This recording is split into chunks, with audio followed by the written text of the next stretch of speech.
चंद्रभागेत असलेल्या पुंडलिकाच्या मंदिरात दर्शनाला आले आणि तेव्हा लक्षात आलं, पुंडलिकाच्या भेटी परब्रह्म आले गा.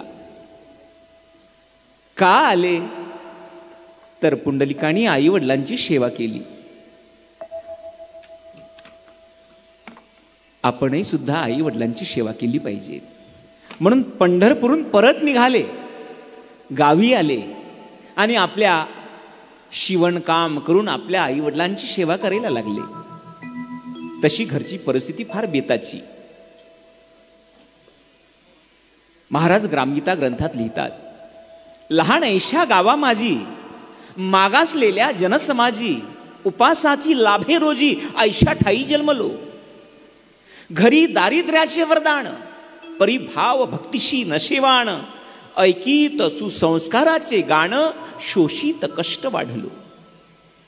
अंतरी जिज्ञासा असे खूप, ती हूडपणाचे धरी रूप, अल्लडपणे साहुणी ताप सर्वाण माझी वावरलो. ऐकिले श्रवणी थोडे कीर्तन, त्यावेळी होते आर्तपण, ध्रुव प्रल्हादाची आख्यान मनावाटे ऐकावे. काही ऐकली संत चर्चा, काही कथा पुराणीच्या, काही वाढविल्या भावना मनाच्या वैराग्य योगे. झाली परिस्थिती ही कारण, धरावया एकांती मुद्रा ध्यान, ते सर्व केलिया कथन वेळ पुरेना वर्षाचा. राहिलो खोर वणी राणी, रानवट लोकी धनिका भुवनी, अनेक अनुभव आले जीवनी, स्फुरले मनी सद्भाव. प्रवास केला बैलगाडीचा, हत्ती घोडे अंबारीचा, सायकल विमान मोटाराचा, सर्व काही असा महाराजांचा जीवन प्रवास. पण मात्र त्या सद्गुरूंचं दर्शन झालंच पाहिजे म्हणून पुन्हा निघाले घर सोडून आणि गोंधोडा, ताडोबा, रामदिघी या परिसरामध्ये महाराजांनी तपस्साधना आरंभ केली. कधी धनिकात तर कधी रानटी लोकांमध्ये. आणि वयाच्या 16व्या वर्षी चिमूर तालुक्यातील नेरी या गावी त्यांनी आनंदामृत नावाचा एक अध्यात्मानं ओतप्रोत भरलेला ग्रंथ लिहिला.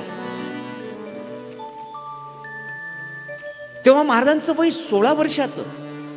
बहुधा आम्ही तुम्ही असं ऐकलाय की 16वं वरीस धोक्याचं असं म्हणतो ना, पण मात्र 16वं वरीस धोक्याचं नाही, ते मोक्याचं आहे.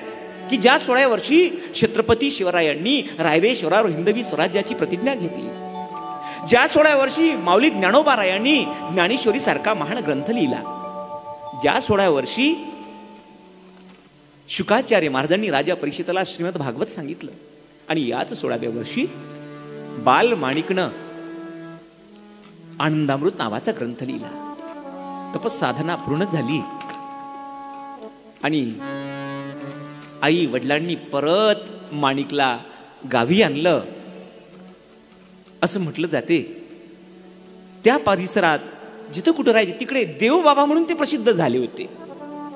देवबाबा यावलीला परत आले. जिथे गुळ तिथं माशा गोळा होतात ना, त्याप्रमाणे माणिक जसा परत यावलीत आला तसंच चंद्रपूर, भंडारा, गोंदिया या भागातील सर्व लोक माणिकच्या दर्शनासाठी, देवबाबाच्या दर्शनासाठी यावलीला यायला लागले.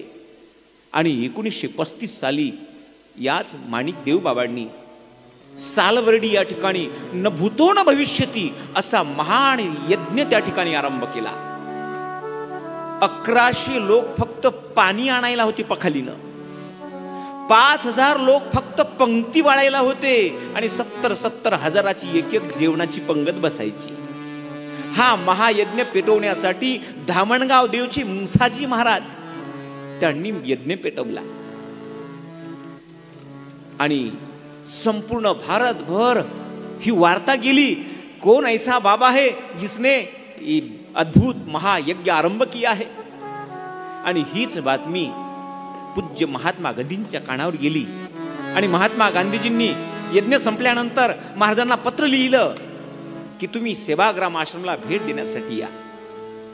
महाराज 3 दिवसासाठी गेले, पण 30 दिवस पर्यंत गांधीजींनी ठेवून घेतलं.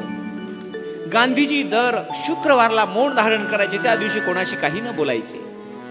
पण महाराजांचं भजन, एक तारीवर भजन रंगलं, किस्मत से राम मिला जिनको जिसने यह 3 जगा पाही. आणि ते भजन ऐकता क्षणी गांधीजी विसरून गेले की आपल्याला मौन आहे. और गाव महाराजची बोलायला लागले. आयुष्यात पहिल्यांदा गांधीजींचं मौन तुटलं ते महाराजांच्या भजनानं. आणि आप कोण हो, तेव्हा महाराज बोलायला लागले. महाराजांनी आपला कार्याचा परिचय देत असताना महाराज सांगायला लागले, माझ्या जीवनाचा उद्देश काय, तर मैं भी हूं मजदूर प्रभु का, खबर दिलाने आया हूं, कुछ लाया हूं, ले जाऊं, दोनों काम सजाया हूं. ऐकूया.